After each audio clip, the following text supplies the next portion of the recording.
خداوند کے زندہ پاک کلام میں سے دوسرا سلاطین اس کا 19 باب بادشاہ یسایہ سے مشورہ لیتا ہے۔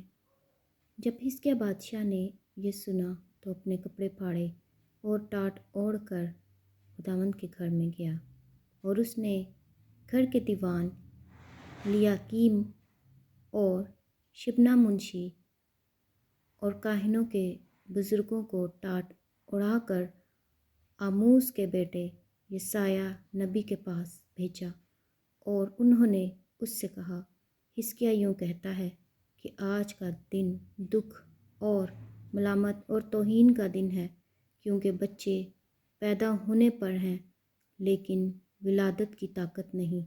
شاید خداوند تیرا خدا ربشاکی کی سب باتیں سنے، جس کو اس کے آقا شاہ اسور نے بھیجا ہے کہ زندہ خدا کی توہین کرے، اور جو باتیں خداوند تیرے خدا نے سنی ہیں ان پر وہ ملامت کرے گا۔ پس تو اس بقیہ کے لیے جو موجود ہے دعا کر۔ پس حزقیہ بادشاہ کے ملازم یسایہ کے پاس آئے۔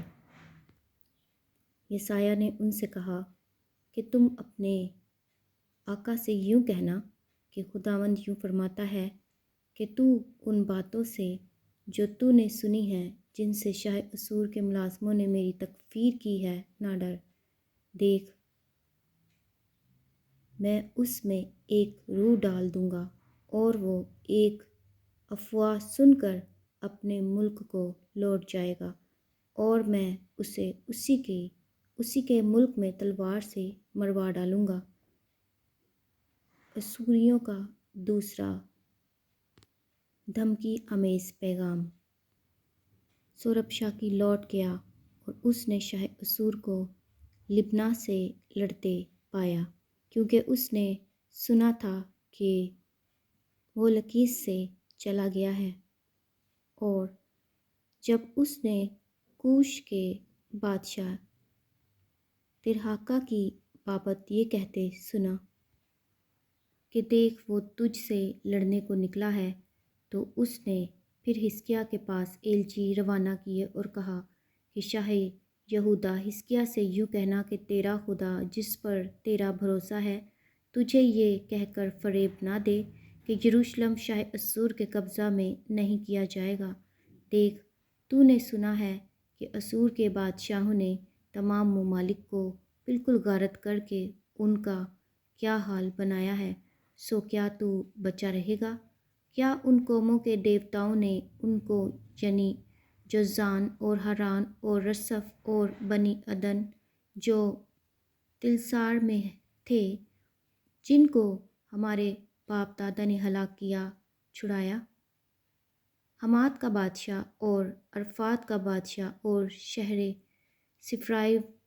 سفرائیم اور ہنی اور ایواہ کا بادشاہ کہاں ہے؟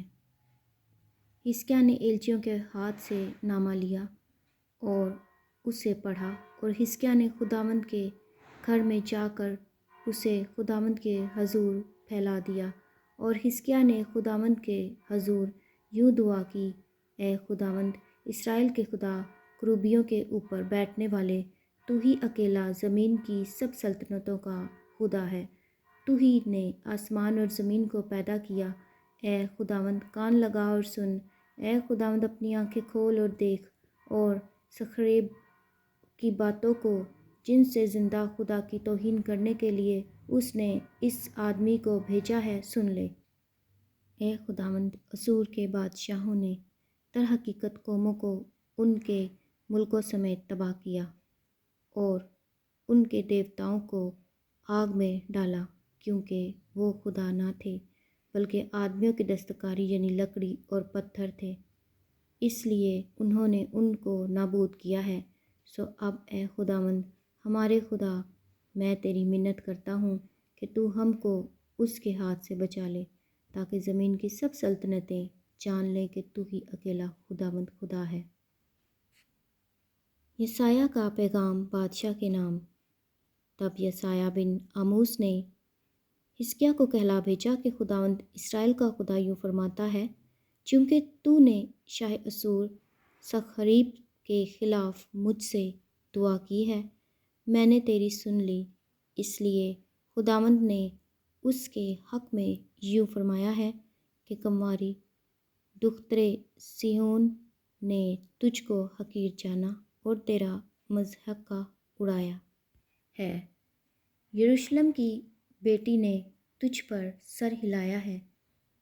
تو نے کس کی توہین و تکفیر کی ہے؟ تو نے کس کے خلاف اپنی آواز بلند کی اور اپنی آنکھیں اوپر اٹھائیں؟ اسرائیل کے قدوس کے خلاف۔ تو نے اپنے قاصدوں کے ذریعہ سے خداوند کی توہین کی اور کہا کہ میں بہت سے رتھوں کو ساتھ لے کر پہاڑوں کی چوٹیوں پر بلکہ لبنان کے وسطی حصوں تک چڑھایا ہوں، اور میں اس کے اونچے اونچے دیوداروں اور اچھے سے اچھے صنوبر کے درختوں کو کاٹ ڈالوں گا، اور میں اس کے دور سے دور مقام میں جہاں اس کی زرخیز زمین کا جنگل ہے گھسا چلا جاؤں گا۔ میں نے جگہ جگہ کا پانی کھود کھود کر پیا ہے، اور میں اپنے پاؤں کے تلوے سے مصر کی سب ندیاں سکھا ڈالوں گا۔ کیا تو نے نہیں سنا کہ مجھے یہ کیے ہوئے مدت ہوئی، اور میں نے اسے قدیم ایام میں ٹھہرا دیا تھا؟ اب میں نے اسی کو پورا کیا ہے کہ تو فصیل دار شہروں کو اجاڑ کر کھنڈر بنا دینے کے لیے برپا ہو۔ اسی سبب سے ان کے باشندے کمزور ہوئے اور وہ گھبرا گئے اور شرمندہ ہوئے۔ وہ میدان کی گھاس اور ہری پود اور چھتوں پر کی گھاس اور اس اناج کی مانند ہو گئے جو بڑھنے سے پیشتر سوکھ جائے۔ لیکن میں تیری نشست اور آمد رفت اور تیرا مجھ پر جھنجھلانا جانتا ہوں۔ تیرے مجھ پر جھنجھلانے کے سبب سے اور اس لیے کہ تیرا گھمنڈ میرے کانوں تک پہنچا ہے، میں اپنی نکیل تیری ناک میں اور اپنی لگام تیرے منہ میں ڈالوں گا، اور تو جس راہ سے آیا ہے میں تجھے اسی راہ سے واپس لوٹا دوں گا۔ اور تیرے لیے یہ نشان ہوگا کہ تم اس سال وہ چیزیں جو از خود اگتی ہیں اور دوسرے سال وہ چیزیں جو ان سے پیدا ہوں کھاؤ گے، اور تیسرے سال تم بونا اور کاٹنا اور تاکستان لگا کر ان کا پھل کھانا، اور وہ بقیہ جو یہودا کے گھرانے سے بچ رہا ہے پھر نیچے کی طرف جڑ پکڑے گا اور اوپر کی طرف پھل لائے گا، کیونکہ ایک بقیہ یروشلم سے اور وہ جو بچ رہے ہیں کوہ صیون سے نکلیں گے۔ خداوند کی غیوری یہ کر دکھائے گی۔